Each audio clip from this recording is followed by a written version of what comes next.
Mana shu qattiq zarbalardan so'ng Shavkat Rahmonov nogiron bo'lib qolishga juda ham mos qoldi. Olingan zarbalar shu qadar jiddiy bo'ldiki, Go'yo endi hech qachon UFC'da jang qila olmaydi.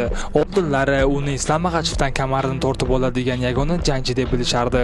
Uni raqibi diviziondagi barcha jangchilarni qo'rqitib kelayotgan irlandiyalik monster nokautchi Ian Garri edi. Ammo qozog'istonlik jangchi uchun bu raqib qo'rqinchli emasdi. Aksincha, uni harakatlari Shavkatga tabassum uyg'otardi. Rahmonov darhol irlandiyalikni bosim ostiga ola boshladi. Ammo Garri ajoyib o'ylab topgandi. U ataylab Shavkatning ingichkalariga zarba yo'llab, uni muvozanatini buzishga harakat qildi. Bu taktika o'z samarasini berdi. Qozog'istonlik jangchi tobora ko'proq jangni kurashga o'tkazishga majbur bo'ldi. Garrining himoyasi esa hayratlanarli edi. U Shavkatning nazorati ostidan bir necha bor o'rniga turishga muvaffaq bo'ldi. Hatto mana bu vaziyatda u Shavkatga faoliyatdagi birinchi mag'lubiyati beradi deb o'ylashgandi. Ammo Shavkat Rahmonovning xarakteri uni bunday og'ir vaziyatdan chiqib ketishga yordam berdi va Shavkat o'zining navbatdagi g'alabasini qo'lga kiritdi. Do'stlar, kanalimizda Shavkat Rahmonovning jangini sog'inganlar bormi? Videoga like bosishni unutmang.